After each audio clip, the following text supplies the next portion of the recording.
विद्यार्थियों, real mentor में आप सबका स्वागत है। आज हम कक्षा 9 विषय हिंदी की पाठ्य पुस्तक क्षितिज के काव्यखंड का अध्याय 14 जिसका शीर्षक है चंद्र गहना से लौटती बेल का अध्ययन कर रहे हैं। इसके कवि केदारनाथ अग्रवाल हैं।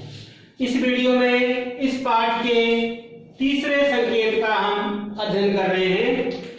तीसरा संकेत है एक चांदी का बड़ा सा गोल खंबा, और अंतिम पंक्ति है दूर उड़ती है गगन में।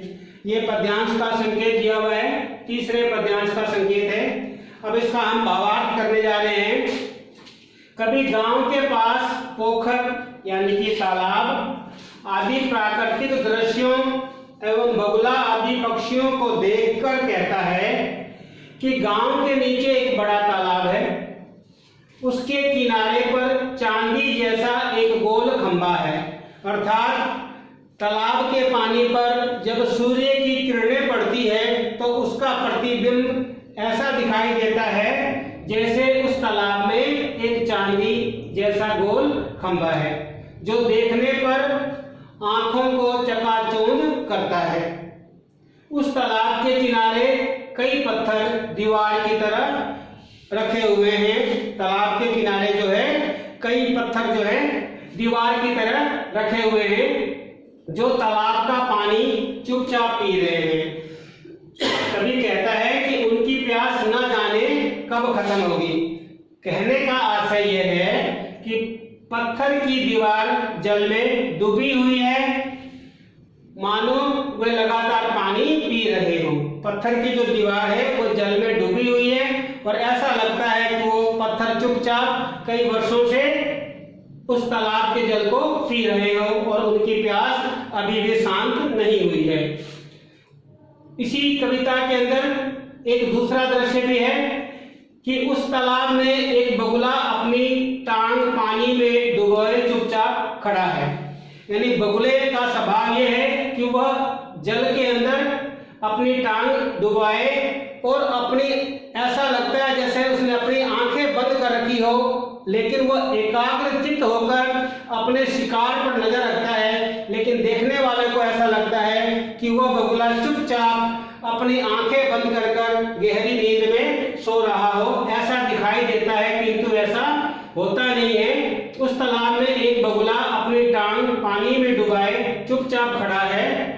जब वो किसी चंचल मछली को देखता है तो अपनी नकली ध्यान निद्रा को त्याग कर तुरंत उस मछली को अपनी चोंच में दबाकर उसका आहार करता है, अर्थात खा जाता है।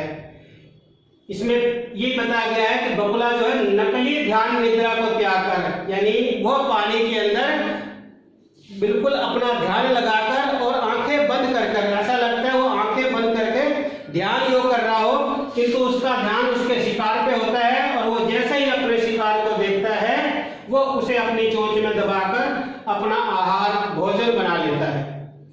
वहां पर एक काले माथे वाली चिड़िया अपने सफेद पंखों के झपाटे मारकर जल से भरे तालाब के मध्य भाग पर टूट पड़ती है। उसी तालाब में एक काले माथे वाली चिड़िया भी है जो अपने सफेद पंखों के झपाटे मारकर जल से भरे तालाब के मध्य भाग पर टूट पड़ती है, अर्थात तेजी से झपट्टा मारकर आक्रमण करती है और एक चंचल सफेद छोटी मछली को अपनी पीली चोंच में लेकर आकाश में उड़ जाती है। तो एक दूसरी मछली के एक दूसरे पक्षी के बारे में बताया गया है जिसका माथा काले रंग का है और उसके पंख सफेद है। वो झपट्टा मारकर तालाब के मध्य जो उसका शिकार है एक छोटी मछली, उसको अपनी पीली चोंच में दबाकर दूर आकाश में उड़ जाती है।